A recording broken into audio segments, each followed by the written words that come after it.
Imaginemos por un momento, que la capacidad humana de sentir un placer inmenso no fuera un simple accidente biológico. Vale, te sigo. O sea, esa sensación física y emocional que nos recorre cuando escuchamos una pieza de música sobrecogedora o cuando experimentamos un éxtasis absoluto. ¿Qué pasaría si no fuera digamos, una trampa evolutiva para que la especie sobreviva, sino un deber cósmico? Ostras, un deber cósmico. Son palabras mayores, ¿eh? Totalmente. Pero pensemos en la posibilidad de que el universo, en toda su inmensidad, literalmente utilice a los seres conscientes, a nosotros, como si fuéramos sus terminaciones nerviosas, en plan para poder sentir su propia grandeza. Claro, es que es un punto de partida que, bueno, altera por completo el tablero de juego.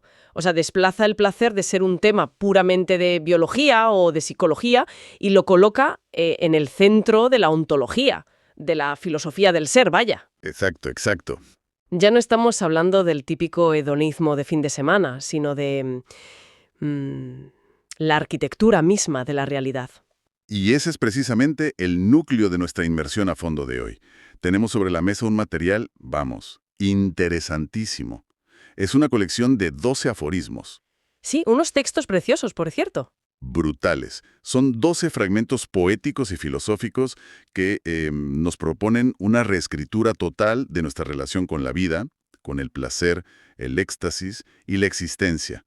O sea, al leerlos, te juro que resuenan casi como versículos de un texto sagrado milenario. Totalmente, tienen esa cadencia. Pero fíjate que su devoción no va dirigida a una deidad inalcanzable, sino digamos, a la intensidad misma de estar vivos aquí y ahora. Eso es. Y la misión de nuestra exploración de hoy es intentar cambiar el paradigma de quienes nos escuchan. O sea, para plantearlo de forma accesible, imaginemos que la existencia sin placer es como un televisor antiguo, en blanco y negro y con el volumen al mínimo. Me encanta esa analogía. O sea, ves la imagen, la pillas, pero te falta todo. Claro. O sea, se puede ver la imagen, se puede sobrevivir, ¿no?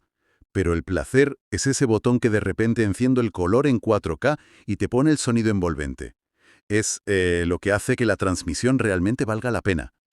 Y el enganche aquí es muy directo. Estos textos argumentan, sin tapujos, que el universo nos dotó de la capacidad de gozar para salvarnos de la nada. Madre mía, de la nada es que suena fuerte. Es muy fuerte. El lenguaje que emplean estos 12 fragmentos es tan bello como contundente. Y lo fascinante aquí es cómo construyen el mapa del mundo, ¿sabes? Porque en cualquier propuesta filosófica de este nivel, antes de entender la salvación que te venden, primero hay que comprender cómo definen la condena. Vale, ¿de qué nos salva el goce exactamente? Pues fíjate, la amenaza en estos textos no es el infierno de fuego y azufre, ni siquiera es el dolor físico agudo. El antagonista real, o sea, el abismo del que el placer tiene que rescatarnos, es lo que uno de los aforismos llama el silencio de la mediocridad. Buf, esa frase me dejó loco. El silencio de la mediocridad, y ojo que no es la única. A lo largo de los fragmentos se advierte sobre el peligro de extraviarse en la sombra, o de perderse en, dicen, la aridez del mundo. La aridez del mundo, sí. Es que hay una descripción constante de un letargo, como si la falta de placer no fuera estar un poco aburrido un domingo por la tarde en el sofá. Ya. No es comer pipas mirando a la pared. Exacto. Lo describen como una verdadera amenaza existencial, o sea, un riesgo de desaparecer. Hay que fijarse en la gravedad de esos términos, ¿eh? Estar preso del vacío o ser esclavo del dolor. Claro, elevan la ausencia de intensidad a la categoría de emergencia vital. O sea, quien no experimenta el asombro o el goce, según este marco, no se está perdiendo algo divertido, es que se está marchitando. Se está marchitando, justo. Está desapareciendo lentamente porque esa falta de intensidad funciona como, digamos, un disolvente de la identidad. Vale, vamos a desgranar esto un poco porque me surge una duda enorme al leer una línea muy concreta de estos textos. Hay un aforismo que dice literalmente para que nadie se pierda en la renuncia. La renuncia. Qué palabra tan cargada. Es que tiene muchísimo peso histórico, o sea, religioso o filosófico. Entonces lanzo esto. Están estos textos atacando directamente a todas esas filosofías ascéticas que nos han repetido machaconamente que el deseo y el placer son distracciones. Pues, a ver, El uso del término renuncia ahí yo estoy segura de que no es casual. Aunque llevarlo a un ataque directo igual simplifica el debate. Definitivamente es una inversión completa de esos valores clásicos. O sea, le dan la vuelta a la tortilla por completo. Totalmente. A lo largo de la historia, ya sabes, muchísimas corrientes espirituales han propuesto que negar los sentidos, el ayuno, el celibato, la privación, que todo eso es el camino para elevar el espíritu, ¿no? La premisa siempre ha sido un poco que el cuerpo es ruido y el espíritu es silencio. Claro, claro. La idea de que para alcanzar la pureza, primero tienes que domesticar la carne. Como si sentir demasiado fuera, no sé, un signo de debilidad. Pero estos fragmentos plantean justo la perspectiva opuesta. Si el universo, como dicen textualmente, colmó al mundo de placer, entonces negarse a sentir ese placer no es un acto de disciplina superior. Ya, no te hace mejor persona. Para nada. De hecho, lo ven como una tremenda ingratitud cósmica. La renuncia aquí no es una virtud. Se ve casi como una castración existencial autoimpuesta. Rechazar el placer es ir literalmente en contra del diseño del universo. Ostras, es que si seguimos ese hilo conductor, la pregunta que cae por su propio peso es sobre la mecánica de todo esto, ¿no? Si la mediocridad y la nada son el gran peligro, ¿cómo actúa exactamente el éxtasis como antídoto? A ver, cuéntame por dónde vas. Porque si el placer es solo un escudo, un parche para no sentir el vacío, entonces estaríamos hablando de una herramienta puramente defensiva. Yo qué sé, una anestesia bonita y ya está. Pero los textos van más allá, ¿verdad? Van muchísimo más allá, de hecho. Aquí es donde se pone realmente interesante la cosa. No proponen el placer como una muralla para esconderse, lo proponen como un motor. Hay un aforismo central que articula esto a la perfección. Cito: «Tanto amó el universo a su propia creación que la dotó de placer, para que la conciencia no se hundiera en la nada, sino que se reconociera a sí misma en la expansión del goce». Espera.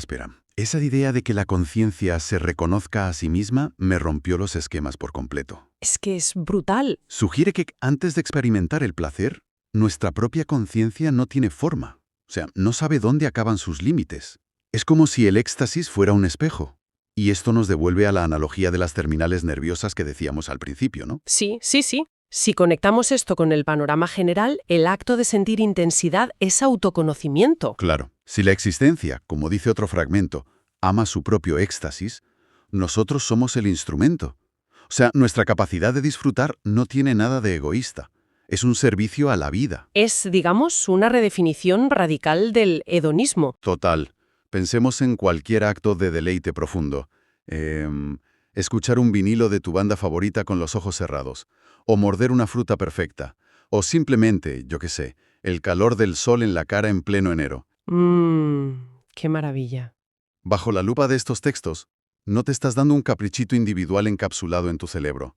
Estás prestando tu sistema nervioso al cosmos para que la materia logre experimentarse a sí misma. Y el matiz clave ahí es cómo esto transforma la noción de la percepción.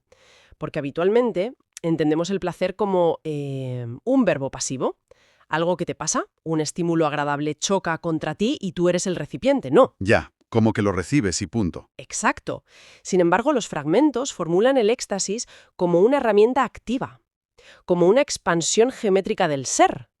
Mencionan que el goce sirve para que se expanda hasta donde alcance su deseo. La conciencia, digamos, empuja sus propias paredes. El espacio metafísico que ocupas en el mundo se vuelve más denso. Crece. Literalmente te haces más grande por dentro. Pero a ver, aquí es donde confieso que la lectura se me hizo verdaderamente desafiante. Porque los textos no se quedan en expandir la mente. Dan un salto tremendo, hacia la promesa de escapar de la mortalidad temporal. Sí. Entramos en el territorio de la inmortalidad temporal, que es, de lejos, la promesa más ambiciosa de estos aforismos. Es que prometen cosas como alcanzar una existencia infinita. Hablan de una fuente inagotable y de una reverberación eterna. E incluso, fíjate, hay una línea súper solemne que asegura que el verdadero placer justifica cada respiro de quien lo habita. Justifica cada respiro.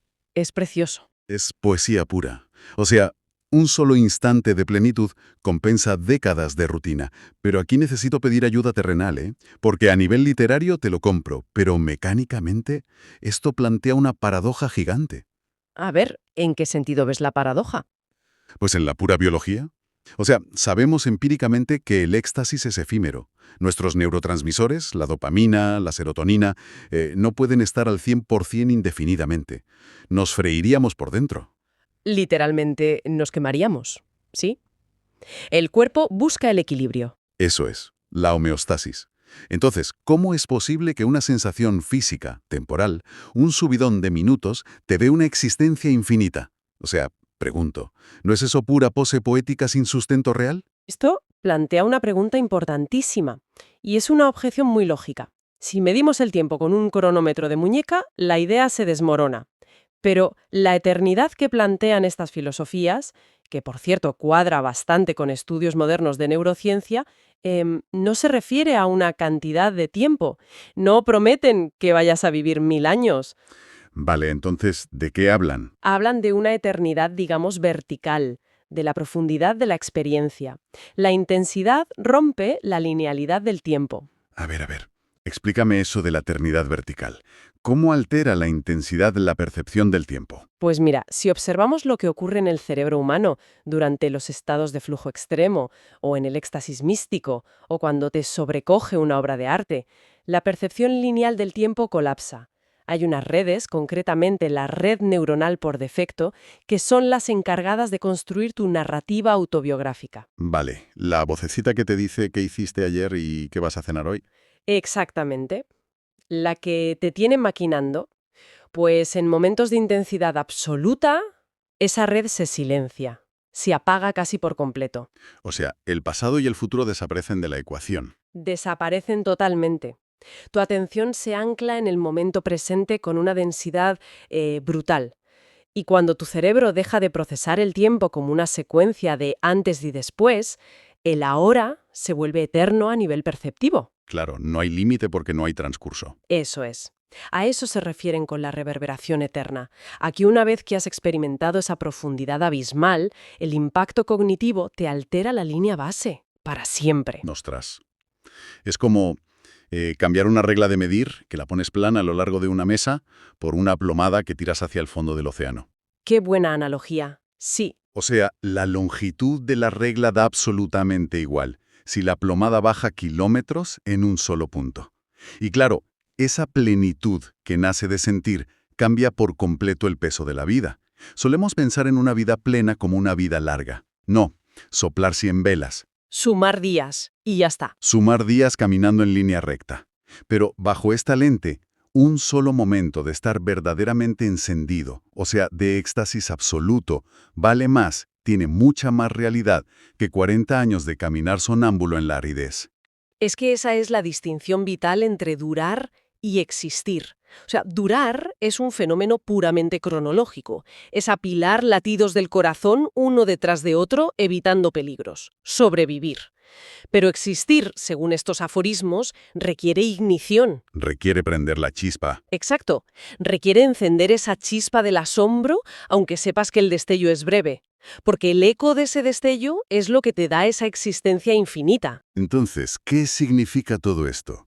Vamos a recapitular un poco porque el viaje ha sido telita. Así de intenso, sí. Hemos partido de unos fragmentos que, lejos de decirnos pásatelo bien, funcionan como una brújula vital. O sea, nos exigen dejar de pedir perdón por buscar el goce. Totalmente. Nos dicen que el placer y el éxtasis son los regalos fundacionales de la vida, que el placer es el lenguaje por el que la existencia se comprende a sí misma. Y que ignorar ese lenguaje por miedo o por la famosa renuncia no nos hace más sabios.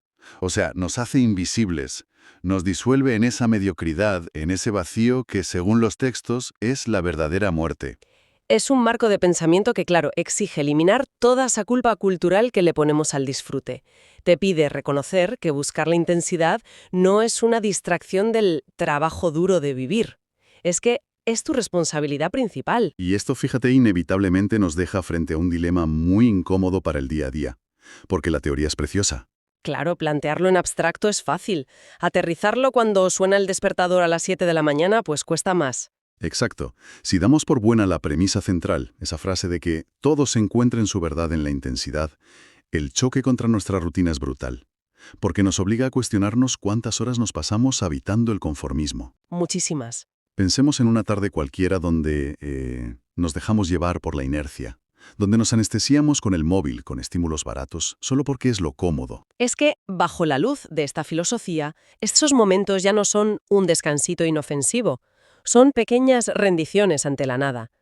Aceptar ese silencio de la mediocridad es fracasar en relacionarte con el universo. Madre mía, es que modifica por completo el peso de nuestras decisiones más tontas.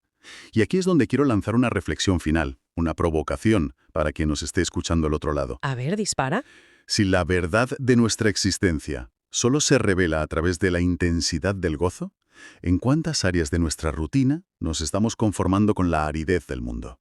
O sea, ¿qué pasaría si a partir de hoy decidiéramos que buscar el asombro no es un caprichito del fin de semana, sino nuestra principal responsabilidad existencial? Es una pregunta enorme, porque si la capacidad de sentir placer es el faro para no perdernos en las sombras, habría que preguntarse cuántas veces apagamos ese faro nosotros mismos. Totalmente. Un pensamiento fundamental para rumiar la próxima vez que nos veamos al borde del letargo, conformándonos con sobrevivir cuando literalmente se nos ha dado todo para existir.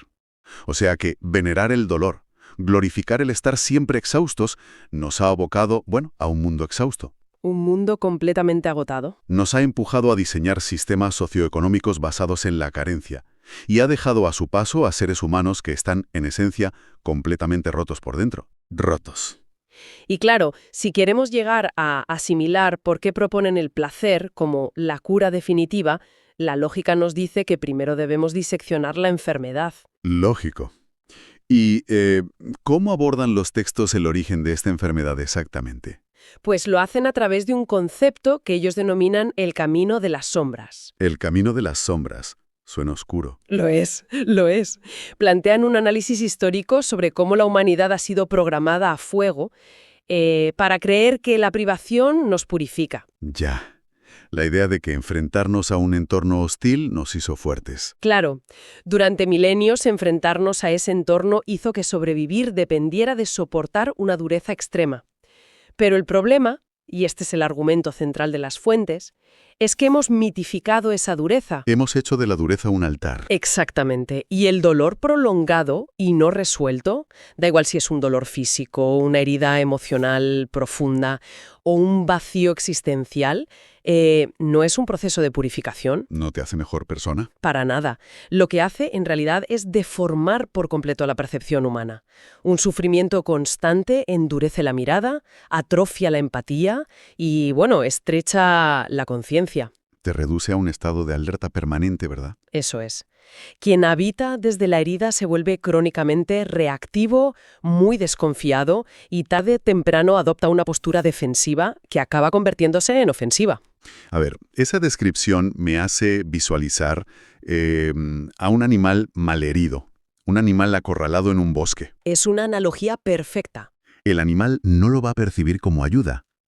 O sea, por puro instinto de supervivencia, cegado por el pánico, va a atacar. Va a morder a todo el que se acerque. Exacto. Va a morder a todo lo que se mueva cerca, simplemente porque su universo entero se ha reducido a la amenaza de su propia herida. Pues fíjate que la dinámica psicológica en el ser humano es idéntica. El primer texto lo sintetiza con una premisa ineludible. Dicen que el dolor no se queda dentro, sino que se derrama. Se derrama. Buf, qué potente. Mucho. Porque el sufrimiento nunca es un compartimento estanco en la psique humana. Ese malestar interno, cuando no encuentra resolución, pues muta. Se transforma en agresión externa, me imagino. Sí, en agresión, en un resentimiento cristalizado y en una necesidad compulsiva, casi desesperada, te diría, de dominar el entorno o a otras personas. Quien siente que se desmorona por dentro busca crear estructuras rígidas de control fuera. Claro. Y esa necesidad de control encaja con una afirmación de las fuentes que, a mí me hizo detener la lectura en seco. ¿Cuál de ellas? Cito textualmente: las guerras no nacen del placer, nacen del miedo. Madre mía, es que es una frase lapidaria. Es una bofetada a nuestra forma de entender la historia total. O sea, sugieren que quienes albergan un vacío existencial gigantesco, quienes están fundamentalmente rotos y aterrorizados por su propio caos interno, son los que salen a buscar el poder externo. Exacto. Buscan fuera lo que no pueden gestionar dentro. Utilizan el conflicto, la confrontación, para intentar compensar esa falta absoluta de control sobre su propia paz. El dolor personal actuando, literalmente, como el combustible fósil de la agresión colectiva. Y si conectamos ese desgarro individual con el panorama geopolítico general, que es lo que hacen, emerge lo que el manifiesto denomina la arquitectura del conflicto. La arquitectura del conflicto, ¿a qué se refieren ahí? La tesis aquí es que las sociedades más beligerantes, las que exhiben una agresividad sistémica o inician guerras a gran escala, son paradójicamente las más reprimidas en su fuero interno. Las más reprimidas, wow. Los textos hablan de poblaciones enteras sumidas en el silencio de la mediocridad. Y, a ver, hay que aclarar que no usan mediocridad en el sentido de no tener éxito laboral, ¿eh? ¿Sino cómo? Se refieren a una existencia plana, carente de vibración, de éxtasis o de gozo verdadero. Una existencia saturada de tensiones ahogadas. Y claro, esa energía reprimida necesita imperiosamente una válvula de escape. Claro, o sea, las guerras, las fronteras hipermilitarizadas, la polarización violenta en el discurso público, Todo eso. todo eso, bajo el prisma de esta filosofía, no es más que el resultado de multitudes intentando someter el mundo exterior porque, bueno, son incapaces de habitar pacíficamente su mundo interior. Es exactamente eso. Pero claro, esa agresión del animal herido no se limita solo a morder al que tiene al lado o a invadir el territorio vecino. Si escalamos esa frustración interna a miles de millones de personas, a un sistema global, de repente tenemos una explicación muy distinta de por qué arrasamos ecosistemas enteros. Ahí le has dado el salto a lo medioambiental. Porque si el dolor reprimido y el miedo generan la violencia física de las guerras, la siguiente pregunta lógica es, bueno, ¿qué motoriza la destrucción de nuestro propio hábitat? Que nos lleva a devorar los recursos de la tierra hasta exprimirla sin compasión. Eso es. ¿Qué hay detrás de esa violencia económica y medioambiental? Pues ahí es donde las fuentes dirigen la mirada hacia el consumismo y aplican una reestructuración de conceptos que es vital para su argumento. Porque habitualmente el consumismo se ve como exceso de placer, ¿no? Claro, el análisis sociológico convencional te dice que el consumismo desaforado es una manifestación de eso, de exceso de placer. Se dibuja la caricatura de individuos que compran sin límite, que agotan los recursos por puro vicio hedonista. Sí, la imagen típica de comprar por comprar para darse el gustazo. Pero los textos invierten esta premisa por completo, ¿eh? Afirman que el consumismo no es de ninguna manera un exceso de placer. Es la búsqueda agónica y desesperada de placer por parte de individuos que han olvidado por completo cómo experimentarlo. Buf, eso me lleva a una frase del texto. La patología de la recompensa mínima. Esa frase tiene mucha miga, ¿eh? Muchísima. Sugiere que, o sea, nos hemos vuelto adictos a las migajas porque hemos olvidado el sabor del plato principal. El término describe a la perfección la mecánica de nuestra era, la verdad. Hemos diseñado un ecosistema social y tecnológico que ha sustituido el goce profundo, orgánico y sostenido por, bueno, una metralla interminable de chispazos sintéticos. Comprar un objeto que no necesitamos en Amazon, por ejemplo. Exacto. O el aluvión de notificaciones en una pantalla, el consumo rápido de estímulos vacíos. Estos chispazos generan un pico químico que dura apenas unos segundos en el cerebro. Pero que al desvanecerse tan rápido te dejan peor, ¿no? Te dejan lo que los autores bautizan como una deuda emocional. Es como pedir un préstamo con intereses usureros a nuestra propia neuroquímica. Madre mía, qué buena metáfora. Como el estímulo nos abandona tan rápido, nos sentimos más vacíos que antes de recibirlo. Y eso, claro, nos obliga a buscar el siguiente chute de forma aún más compulsiva. Es el bucle del vacío, una rueda de hámster que agota a la persona y a la vez depreda los recursos físicos del planeta. Exactamente. A ver, un momento, porque aquí quiero hacer de abogado del diablo. Venga, dispara. Porque esta idea choca mucho, ¿eh? Si le decimos a una sociedad ya de por sí hiperconsumista, obsesionada con la inmediatez, que el problema real es que les falta placer, ¿no corremos el riesgo de que la reacción sea pisar aún más el acelerador? Ya entiendo por dónde vas. Es decir, si alguien se pasa el fin de semana reventando la tarjeta de crédito o persiguiendo esa recompensa mínima de la que hablamos, desde su perspectiva, esa persona está buscando el placer activamente. Claro. se creen que lo están disfrutando. Entonces, ¿cómo evitan los autores caer en la trampa de justificar precisamente el comportamiento que nos está destruyendo? Es una muy buena pregunta, y es la trampa del lenguaje en la que solemos caer todos. El segundo texto dedica una gran extensión a desmontar justo esto.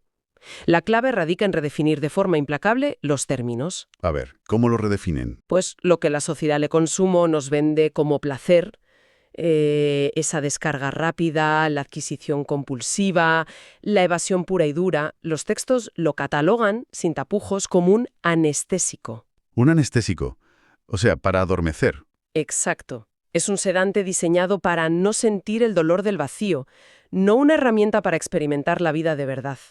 El placer profundo, el verdadero, se define en estas páginas como un estado de lucidez serena. Estado de lucidez serena. ¿Qué contraste con irse de compras por ansiedad? Total. La diferencia fundamental está en la dirección de la energía. El anestésico consumista te saca del momento presente, te distrae para que no mires tu realidad. Claro, te evade. Mientras que el placer de la lucidez serena te ancla absolutamente al presente. Es claridad, no es ruido. Es expansión de la conciencia, no evasión. O sea, la diferencia entre intentar huir a toda costa de tu propia piel y descubrir que tu propia piel es el mejor lugar en el que podrías estar, ¿no? Ahí la has dado. La persona que logra estabilizarse en esa lucidez serena experimenta un cambio radical de perspectiva, ¿eh? De repente, el tiempo deja de percibirse como una cuenta atrás amenazante. Deja de ser una carrera. Sí, y el mundo exterior deja de ser visto como un campo de batalla o como un supermercado infinito. Es un estado de plenitud que no exige la ingesta constante de estímulos externos, porque encuentra su alimento en el mero hecho de existir. De existir y ser consciente de ello. Hay una cita específica sobre este contraste que me parece que plantea un cambio de chip brutal. A ver, dime. Dice, el planeta no está siendo destruido por el placer, sino por su ausencia. Es que es brillantísima. Es una reflexión que le da una vuelta de tuerca monumental a la narrativa ecológica tradicional. Porque, a ver, gran parte del activismo medioambiental de las últimas décadas se ha estructurado en torno al lenguaje de la restricción, ¿verdad? Sí, el lenguaje del sacrificio, de la culpa. Los mensajes suelen ser recorta, no viajes, consume menos, asume una cuota de incomodidad por un bien mayor. Es en cierto modo volver a pedirle a Atlas que soporte el peso por el bien del universo. Totalmente. Es la misma dinámica del dolor. Pero esta nueva perspectiva nos dice que la verdadera amenaza no es que disfrutemos demasiado. La amenaza es que quien no encuentra gozo en su interior va a salir ahí fuera a devorar montañas, bosques y océanos, intentando llenar un abismo insaciable. Es un giro copernicano en cómo entendemos la sostenibilidad, Porque esta filosofía sitúa al placer verdadero no como un lujo burgués, sino como la herramienta ecológica más potente jamás concebida. Una herramienta ecológica. Eso me vuela la cabeza. Es que el argumento es que el éxtasis interno y la serenidad reducen drásticamente la compulsión exterior. Si analizamos la huella ecológica de la ansiedad, de intentar llenar ese vacío, es inmensa. Claro, comprar, gastar, moverse sin parar. Sin embargo, un individuo que está lleno, que habita de manera constante ese estado de lucidez, simplemente pierde el interés en acumular compulsivamente. No necesita comprar una identidad a base de productos manufacturados. Ni necesita explotar los recursos naturales para sentir que su vida tiene sentido. Exacto. En lugar de relacionarse con la tierra desde la dominación, desde el extractivismo y la posesión, pues transita hacia la contemplación. Abandona el rol de depredador para adoptar el rol de invitado agradecido, digamos. Exactamente. Salvar el planeta muta de ser un mero desafío técnico sobre la captura de carbono o la gestión de residuos a convertirse en un imperativo emocional y existencial. La lógica es incontestable, Un ser humano que está en paz consigo mismo no calcinó su propia casa. Qué gran verdad. Y claro, una vez que los textos establecen esta dicotomía tan meridiana entre el falso placer, el que nos vacía, y el placer verdadero, el que nos nutre, la conversación avanza hacia la solución que proponen. Sí, la parte propositiva. Y aquí, el manifiesto del éxtasis adopta un tono que, me resultó fascinante. Abandona la prosa puramente analítica y se adentra en un lenguaje que roza casi lo místico. Sí, cambian el registro por completo. Hablan del camino del fulgor y elevan la búsqueda del placer a la categoría de destino espiritual absoluto. O sea, hay un pasaje que está construido con la cadencia de un texto sagrado antiguo, pero inyectado con una nueva consciencia. Sé perfectamente a cuál te refieres. Léelo, léelo. Lo tengo aquí. Dice, porque de tal manera amó la vida al placer que le entregó el éxtasis absoluto, para que todo aquel que en él habite no se pierda en el silencio de la mediocridad, sino que tenga una existencia infinita. Es que los pelos de punta y a ver, la elección de esa arquitectura gramatical no es casual en absoluto, ¿eh? Se nota que está muy pensada. Al apropiarse de una estructura y de un tono solemne que el imaginario colectivo asocia con las escrituras religiosas y con los mandatos de sacrificio, los autores están ejecutando un acto de rebelión literaria. Reclamando esa autoridad, ¿no? Sí, están reclamando esa autoridad dogmática y devolviéndosela al gozo. Extraen el placer del cajón de los pasatiempos triviales o de los pecados inconfesables y lo colocan en el centro del altar humano como un mandato ineludible. Es como si dijeran, olvidad el sufre en este valle de lágrimas para ganarte el paraíso, y abrazad él, encuentra el éxtasis aquí y ahora para evitar que este mundo se convierta en un infierno. Tal cual. Y dentro de ese camino del fulgor hay un concepto que sostiene toda esta visión mística sobre una base súper pragmática.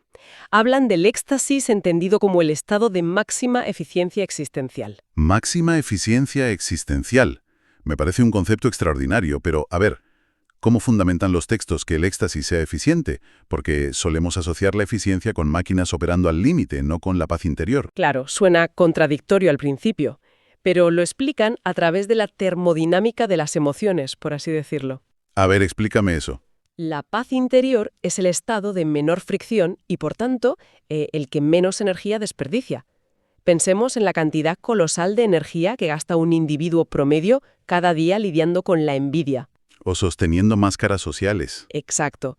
O en la lucha constante por demostrar su valor ante los demás, o defendiéndose de amenazas imaginarias creadas por la ansiedad. Es como un motor acelerando en vacío, ¿sabes? Claro, generando un calor inmenso pero sin avanzar un solo metro. Eso es, cuando una persona accede a esa lucidez serena, todo ese ruido de fondo, todo ese despilfarro monumental de energía defensiva, pues se apaga. Se apaga el motor en vacío. Y aquí entra la repercusión global. Al no malgastar esa fuerza vital en el conflicto interno, la paz interior irradia hacia afuera sin esfuerzo. Dejamos de ser depredadores asustados para convertirnos en lo que el manifiesto describe como templos de intensidad. Templos de intensidad. Llevar esta idea al terreno de lo cotidiano me parece vital para quienes nos escuchan hoy. Totalmente, porque si no se queda en teoría. Claro, porque términos como templos de intensidad o máxima eficiencia existencial suponen un desafío intelectual brillante, pero en la práctica del día a día el mensaje es profundamente transformador. Es que te cambia la vida. Significa que el acto de buscar proactivamente y defender con uñas y dientes nuestros momentos de serenidad genuina no es un capricho frívolo. No es perder el tiempo. No, ya sea perderse en la lectura de un buen libro, caminar por un bosque sin mirar el reloj o compartir una conversación profunda y sin prisas. No estamos siendo vagos ni evadiendo responsabilidades. Ni le estamos robando tiempo a la maquinaria de la productividad, que es lo que nos suelen hacer creer. Exacto. Bajo el prisma de estos textos, cultivar ese gozo es de hecho la forma más radical y profunda de activismo que existe. Al sanar nuestra propia herida, estamos cortando de raíz la posibilidad de derramar dolor o consumo tóxico sobre el resto del mundo. Es que esa perspectiva desmantela por completo la falsa dicotomía que nos obliga a elegir entre el autocuidado y el compromiso social, ¿eh? Porque siempre nos dicen que son incompatibles. Claro, el discurso habitual sugiere que enfocarse en el bienestar propio es darle la espalda a los problemas del mundo. Pero los textos concluyen que cultivar esta lucidez es el prerequisito innegociable para dejar de ser parte del problema. La salvación empieza por uno mismo, de forma literal. Sí, la salvación que postulan no es una recompensa para después de la muerte ni una utopía inalcanzable. Es una exigencia rotunda anclada en el presente. Lo que denominan el deber de sentir, ¿no? El deber de sentir, sí, un deber ineludible. Porque la ecuación es muy clara. El dolor prolongado nos aísla, nos vuelve paranoicos y nos transforman en engranajes ciegos de una maquinaria de destrucción. Y el placer verdadero hace lo opuesto. Exacto. El placer verdadero, como presencia total, logra el efecto contrario. Nos reconecta con el tejido de la realidad, nos ancla a nuestro entorno y nos hace guardianes empáticos del mundo que habitamos. Pues jolín, menudo viaje intelectual nos proponen estas lecturas. ¿Ya ves? Te dejan pensando muchísimo. Resumiendo las revelaciones que hemos desgranado hoy, vemos cómo la narrativa sufre un vuelco absoluto. Pasamos de esa creencia heredada de que el sufrimiento forja el carácter a descubrir que el dolor reprimido es el arquitecto de las guerras globales. Desmantamos también la ilusión del consumismo como disfrute. Eso es, lo revelamos como el síntoma más trágico de nuestro vacío, esa patología de la recompensa mínima que devora la tierra. Y coronamos el análisis entendiendo que reclamar el placer profundo no es un lujo egoísta, sino el pilar para la viabilidad de nuestra especie. Es que el diagnóstico final de las fuentes no deja espacio para la ambigüedad, ¿eh? O blanco o negro. O perpetuamos la inercia del camino de las sombras, permitiendo que la herida nos empuje a la depredación mutua, o asumimos la valentía de transitar el camino del fulgor, donde la serenidad interna desactiva por completo la maquinaria bélica y consumista. Bueno, y esto me deja con una idea rondando en la cabeza. Un pensamiento final que propongo dejar sobre la mesa para que cada cual, le dé una vuelta de tuerca por su cuenta en casa. A ver, cuéntame. Si decidimos dar por válida esta premisa monumental, si realmente abrazamos que el éxtasis y la lucidez serena deben ser nuestra brújula moral, ¿cómo rediseñaríamos los cimientos de nuestra sociedad? Lo cambiaría todo. Todo. Imaginemos por un instante cómo transformaríamos nuestras escuelas, los hospitales o nuestros lugares de trabajo. Si el indicador de éxito ya no fuera una productividad espasmódica basada en la ansiedad o el sufrimiento crónico, sino cultivar esa eficiencia existencial basada en la plenitud. Es que sería un mundo completamente distinto. Totalmente. ¿Cómo sería el mundo al que nos despertaríamos mañana? Y volviendo a esa mitología con la que arrancamos, ¿qué pasaría si, de una vez por todas, Atlas comprendiera que el cielo no se va a caer? Que no hace falta sufrir para sostenerlo. Exacto. ¿Qué pasaría si Atlas soltara el peso de la culpa, se encogiera de hombros y por primera vez en milenias simplemente se sentara a disfrutar de las vistas? Imaginemos por un momento que alguien nos dice que no tenemos derecho a abrir la boca. ¡Ostras! Sí, o sea, que no podemos dar nuestra opinión sobre absolutamente nada, a menos que nuestras vidas sean un éxtasis constante. Tela con la premisa, ¿eh? Es que es muy fuerte. Básicamente dice que si nuestra cotidianidad no irradia un placer superior al de la inmensa mayoría de la población, la única opción ética y válida es guardar un absoluto silencio. Que suena tajante e incluso arrogante a primera vista. Exacto, totalmente arrogante. Pues a ver, esa es la premisa radical que vamos a explorar hoy. ¡Qué ganas! Sí, porque en nuestra exploración de hoy vamos a desmantelar por completo la noción que la sociedad tiene sobre el éxito, el deber y el sufrimiento. Ya. Tenemos sobre la mesa unos textos filosóficos que son, verdaderamente provocadores. En concreto vamos a analizar extractos de Texto y El arte de vivir desde el placer. Textos que proponen una tesis capaz de hacer saltar por los aires nuestras creencias más arraigadas, desde luego. Tal cual. El argumento central es este. El placer no es el postre de la vida. O sea, no es esa recompensa que nos damos después de habernos comido las verduras, pagado la hipoteca y, sufrido el madrugón de las 6 de la mañana. Claro, no es el premio de consolación. Eso es. Es el plato principal, es la mesa y es la habitación entera. Según estos textos, el placer es el eje absoluto de la existencia. Y a ver, creo que es vital aclarar desde el primer segundo, para quienes nos escuchan, que estos textos no proponen un hedonismo vulgar o un hedonismo de manual. No es salir de fiesta de lunes a domingo. Exacto. No estamos hablando de una filosofía que invite al desfase sin límite o a consumir cosas desenfrenadamente. Lo fascinante de esta obra, y de verdad que es lo que a mí me dejó enganchada, es que el autor redefine el placer para elevarlo a una categoría de inteligencia suprema. Inteligencia suprema. Es un salto intelectual tremendo. Es de una magnitud tremenda, sí. Pasamos de ver el placer como una simple vía de escape a entenderlo como la mayor prueba de lucidez y soberanía que puede alcanzar un ser humano. Claro. Nos reta a entender que esa ética del silencio que mencionabas al principio no es una mordaza impuesta, sino un filtro de coherencia brutal. Vale, pues vamos a desgranar esto paso a paso. Porque la base de toda esta revolución de pensamiento parte de reconocer un engaño masivo. Ajá. Los textos sostienen que lo que nuestra cultura habitualmente llama placer es en el fondo una trampa biológica. Sí, un espejismo total. Exacto, un espejismo en el que la mayoría de las personas caemos, pensando que estamos disfrutando de la vida de verdad, cuando en realidad estamos haciendo algo muy distinto. Así es. Pues mira, la piedra angular de todo este pensamiento es la distinción clarísima que hace el autor entre lo que denomina la recompensa esclavizante y el éxtasis liberador. Vale, la recompensa esclavizante. Empecemos por ahí. Sí, fíjate primero en esa porque es la que domina nuestra sociedad por completo. El texto explica que este tipo de placer nace, de forma exclusiva, de la carencia, O del miedo, ¿no? del miedo, de la ansiedad, totalmente. Es un impulso, un pico neuroquímico brevísimo, o sea, un chute de dopamina que conseguimos mediante un consumo muy puntual, Como cuando miras el móvil sin pensar. tal cual. Puede ser un consumo digital, como hacer ese scroll infinito en una red social buscando algún estímulo, o un consumo puramente material, como comprar algo por Internet que no necesitamos para nada. Y te da ese alivio de 2 segundos. Exacto. Proporciona un alivio casi instantáneo. Pero su mecanismo es muy perverso porque se desvanece tan rápido como llega y, claro, deja tras de sí un vacío aún mayor.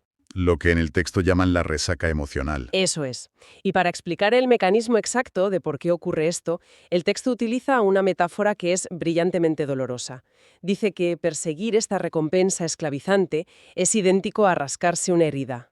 Uf, madre mía.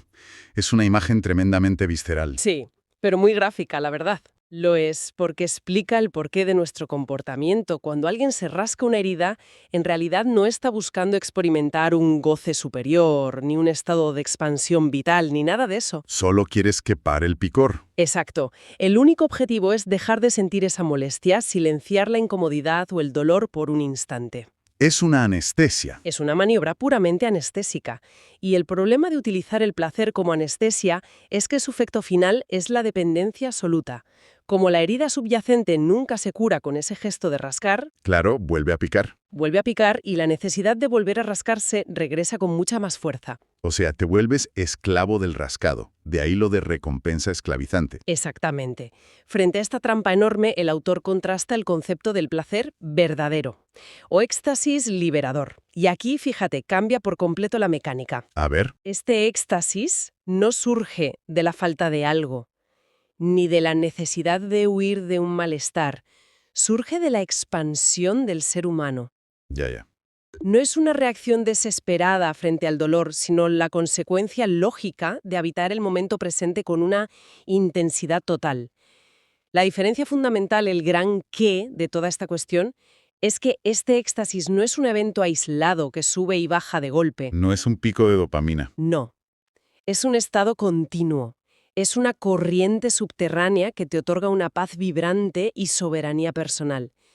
Y, lo más importante, jamás deja resaca emocional. Es que esa mecánica de la que hablas se ve muy clara con un ejemplo. A ver, si lo pensamos bien, buscar esa recompensa esclavizante es como beber agua salada cuando se tiene una sed terrible en mitad de un desierto. ¡Ostras, qué buena comparación! Es que en el microsegundo en que el agua salada te moja la garganta, tu cerebro interpreta el estímulo y grita, bueno, dice, alivio, por fin. Sí, sí. Pero un instante después, el organismo no solo sigue teniendo sed, sino que se ha deshidratado todavía más por culpa de la sal. Totalmente. Y ahora necesita más agua de manera mucho más desesperada.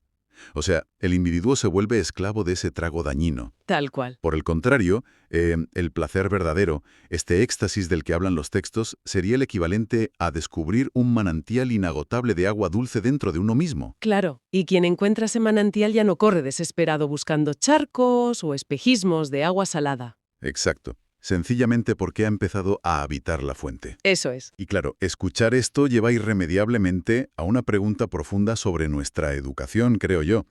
A ver, ¿no será que desde la infancia se nos condiciona metódicamente para desconfiar de ese manantial propio? Ajá. O sea, infundiendo un temor hacia ese placer expansivo, precisamente para mantener a la población atrapada en el ciclo de beber agua salada. Pues si conectamos esa sospecha tuya con una perspectiva más sociológica e histórica, la respuesta del autor es un rotundo sí. Sí, Sí, sí, y eso nos lleva directamente a explorar el origen de nuestro extravío cultural colectivo. El texto conceptualiza este condicionamiento bajo un término que llama la matriz de impacto existencial. La matriz de impacto existencial. Suena potente. Lo es. Nos explica que desde que somos niños, las estructuras sociales, la escuela, el entorno en general, nos educan y nos adiestran para el deber, para la hiperdisciplina Ya. y sobre todo para la renuncia. Se nos transmite de forma muy sutil, pero constante, que el placer profundo es sospechoso. Como que si te lo pasas demasiado bien, algo malo va a pasar, ¿no? Exactamente. Que es un lujo excesivamente frágil que te distrae de los objetivos que de verdad son importantes, o incluso que es moralmente reprobable si no viene precedido de un sufrimiento equivalente. Claro, o sea, es la sacralización del sufrimiento, básicamente. Eso es. Se entrena a los individuos para percibir el mundo como un escenario hostil, un lugar que debe ser conquistado a base de sudor y lágrimas. Trabajar duro para luego merecerte un descanso. Exacto. Y el autor detalla cómo esta educación altera físicamente la manera en que el cerebro procesa la realidad. Dentro de esta matriz de impacto existencial, la persona percibe el placer mínimo, o sea, la recompensa esclavizante. Ajá. Lo percibe como la única tregua temporal permitida frente al peso del dolor, El bocadillo en el recreo. tal cual. O el fin de semana después de 5 días de alienación total en la oficina. Un respiro minúsculo simplemente para poder seguir aguantando. Claro, para no volverte loco. Sin embargo, el placer intenso, el éxtasis liberador, opera completamente fuera de esa lógica de intercambio. Es una realidad independiente que no necesita la existencia del dolor para justificarse. Es autónomo. Eso es. Y el texto ilustra cómo esta matriz opera en nuestra vida con una metáfora preciosa sobre el espacio y el tiempo. Sostiene que la mayoría de la gente atraviesa la vida como quien cruza un pasillo completamente oscuro y agobiante. Uf, qué agobio de imagen. Sí, avanzan a tientas, rozando las paredes frías, moviéndose por pura inercia y soportando la angustia del trayecto única y exclusivamente con la esperanza de que al fondo del pasillo haya una puerta con luz. Una luz que justifique tantas décadas de esfuerzo, claro. Exacto. Esperan que esa luz sea la jubilación, el éxito financiero o, bueno, las vacaciones de verano. Que luego llegan y pasan volando. Ya te digo. El éxtasis, por el contrario, consiste en descubrir que la luz nunca estuvo al final del pasillo. La luz reside en la forma misma de caminar. Ostras, ¿la luz reside en la forma de caminar? Sí. El problema, y aquí reside la tragedia moderna que nos cuentan los textos, es que este nivel de placer profundo es tremendamente exigente. Claro, porque requiere dejar de mirar al final del pasillo y prestar atención de verdad a los propios pasos, que da vértigo. De mucho vértigo. Requiere una honestidad radical y una presencia absoluta. Y muchas personas que han sido profundamente adiestradas en la comodidad de la anestesia y la distracción, pues sencillamente no están dispuestas a asumir el peso de esa presencia. Es que resulta mucho más fácil rascarse la herida y seguir caminando a oscuras, ¿no? Completamente. Pero a ver, fijémonos en que aquí hay un choque frontal con la realidad de muchísimas personas. O sea, entiendo la teoría y poéticamente es demoledora, estoy asombrado. Pero vamos a poner a prueba la idea. Venga. Si miramos a la sociedad actual, especialmente en el ámbito profesional, vivimos inmersos en la glorificación del sacrificio extremo. Esto que se conoce ahora popularmente como la hustle culture, ¿no? Sí, la cultura del esfuerzo desmedido. Exacto. Hemos convertido el agotamiento en una identidad de prestigio. El discurso imperante es, bueno, trabajo 14 horas diarias, apenas duermo, sufro niveles de estrés inmanejables y por lo tanto soy una persona de muchísimo valor. Usamos el burnout casi como una medalla al mérito. Tal cual, una medalla.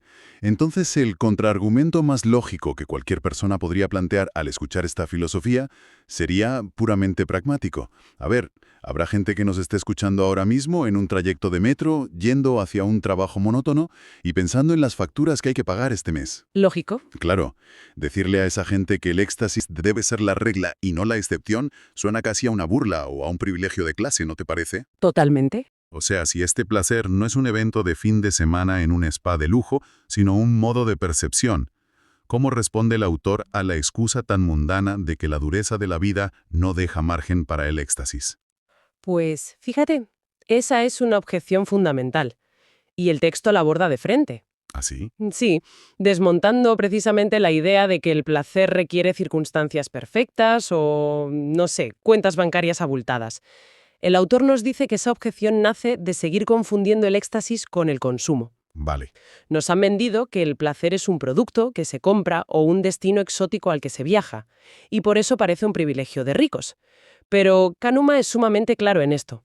El verdadero placer no se adquiere, se encarna. Se encarna. Sí. No exige recursos externos ni velocidad, sino una profundidad de atención. Cuando el placer se asume como un modo de percepción, actúa como un filtro sobre la realidad, cambia la forma física y mental de estar en el mundo. Es decir, no cambia lo que haces, sino desde dónde lo haces. Exacto, desde dónde operas. Y esto tiene implicaciones prácticas fascinantes. Si se opera desde ese estado, la fricción con el tiempo disminuye, las relaciones interpersonales se abordan desde la generosidad y no desde la defensiva. Claro, no estás tenso todo el día. No lo estás. Por lo tanto, no hace falta estar tumbado en una playa en el Caribe para experimentar este éxtasis. Alguien puede estar enfrentándose a un problema matemático complejísimo o cuidando a un familiar enfermo en mitad de la noche.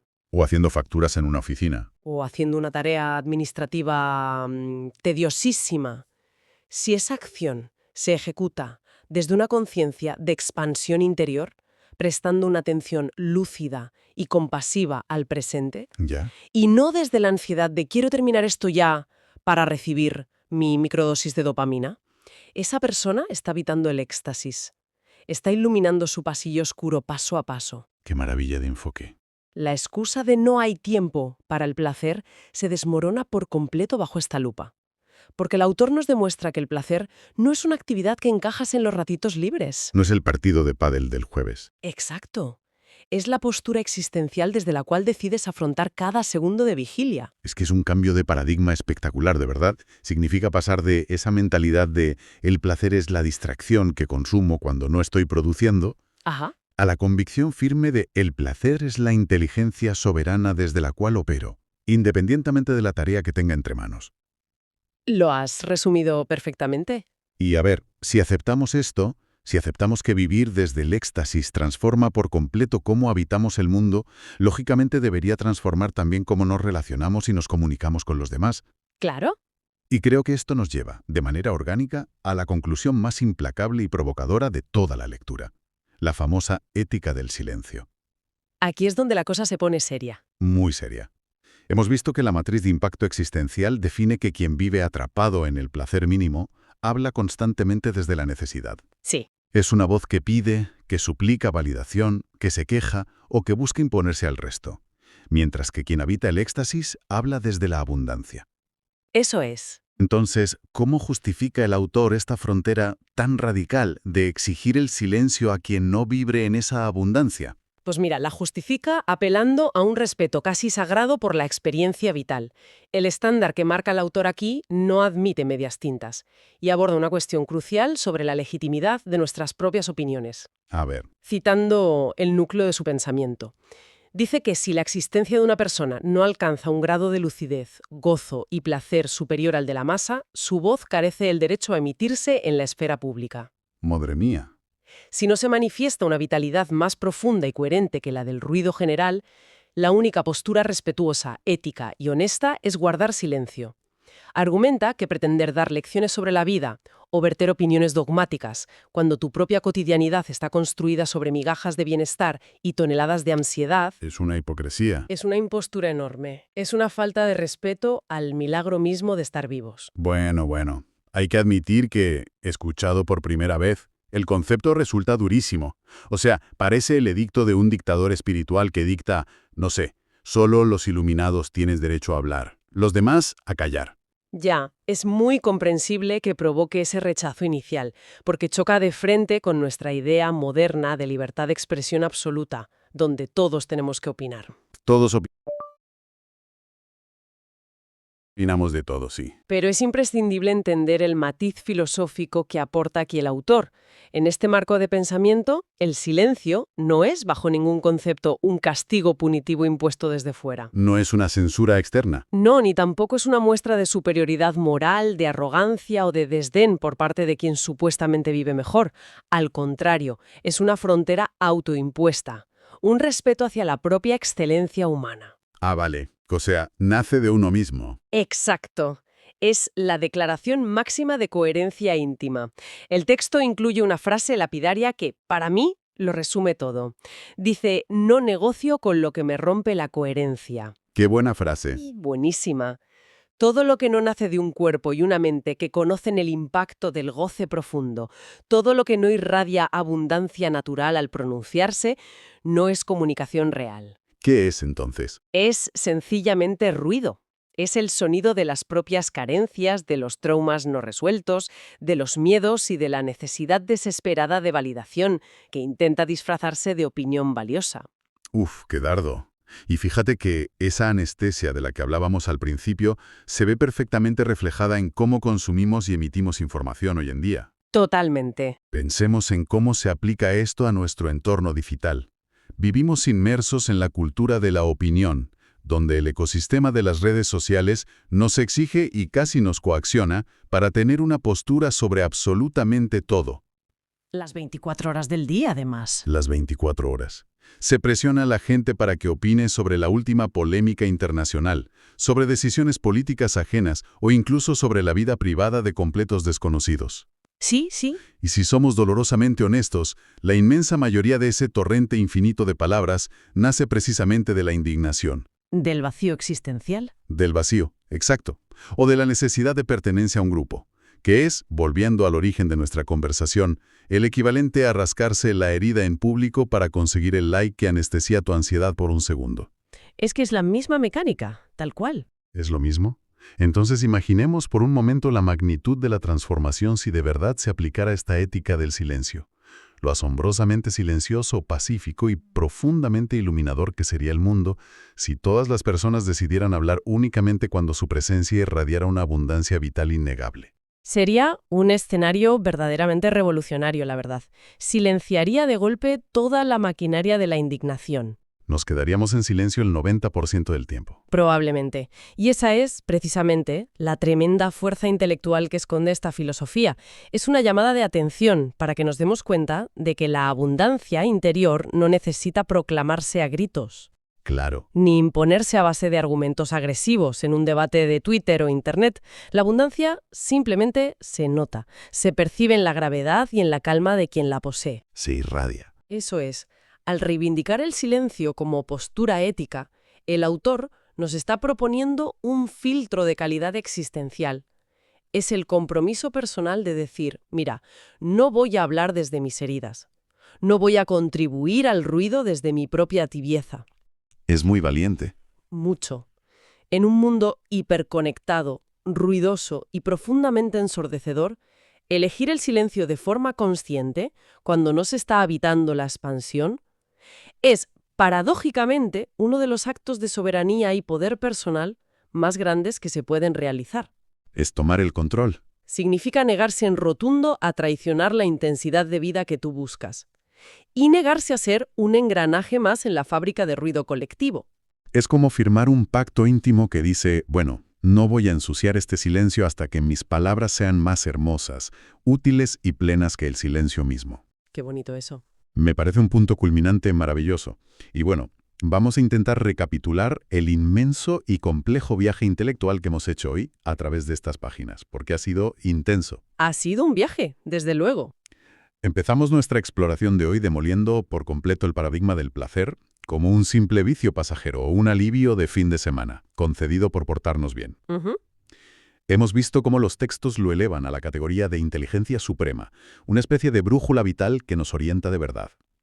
Analizamos a fondo la dicotomía entre esa recompensa esclavizante, Esa de rascar la herida sin parar. exacto, la que nace de rascar continuamente la herida para evitar sentir dolor, y el éxtasis liberador, que es un estado continuo de lucidez y expansión que nos otorga una verdadera soberanía personal. Sí. También entendimos cómo la matriz de impacto existencial nos ha adiestrado desde pequeños para caminar a oscuras por un pasillo, soportando el sufrimiento por un espejismo futuro. Esa luz al final que nunca llega. Y finalmente, cruzamos la exigente frontera de la ética del silencio. Ese desafío brutal de elegir callar si la propia vida no es un testimonio rotundo de alegría y coherencia. Y fíjate, creo que el gran valor de desgranar todos estos conceptos hoy, para la gente que nos escucha, no es generar un sentimiento de culpa, ¿eh? Claro, no se trata de fustigarse. Para nada. El objetivo de esta filosofía, estoy convencida, no es que la gente emita juicios destructivos sobre sus propias rutinas. La invitación real es a realizar una auditoría existencial profunda y honesta. Como un autoexamen, pero sin maldad. Exacto. Desde la simple observación, mirar las recompensas que perseguimos cada día. El consumo digital desaforado, las compras impulsivas, los debates estériles que solo nos generan tensión. El ruido, vamos. El ruido. Y preguntarse de manera muy objetiva, a ver, ¿estas dinámicas están construyendo y expandiendo mi capacidad de estar presente? ¿O simplemente funcionan como un anestésico temporal que me permite soportar la caminata por el pasillo oscuro? Es una pregunta clave. Es que identificar con claridad si operamos desde la necesidad urgente del esclavo o desde la abundancia del soberano es el primer paso. Es absolutamente indispensable para poder recalibrar esa brújula interior hacia el éxtasis auténtico, batido hoy. Para que quienes nos han acompañado en este recorrido le den una vuelta durante los próximos días. A ver, cuéntame. Hemos establecido que el verdadero placer, ese éxtasis liberador del que habla el autor, requiere una presencia inquebrantable, una atención profunda a la realidad y una lucidez total.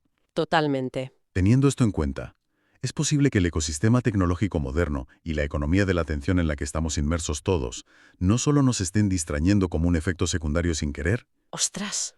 ¿Es posible que toda esta arquitectura digital esté diseñada deliberadamente para mantener al ser humano atascado en el bucle de la recompensa esclavizante? ¡Qué fuerte!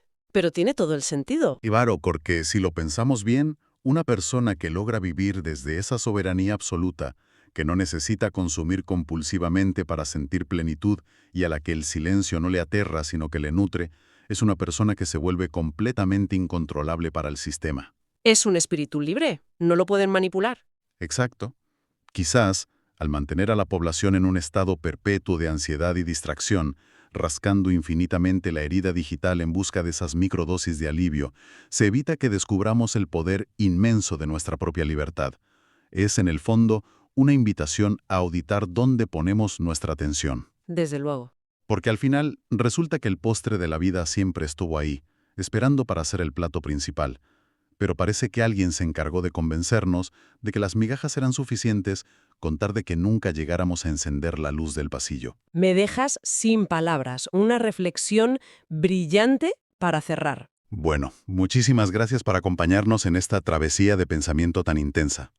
Ha sido un auténtico disfrute compartir y desgranar estos textos, y ojalá las reflexiones de hoy sirvan de brújula a muchos para empezar a caminar desde la abundancia. Nos escuchamos en la próxima exploración.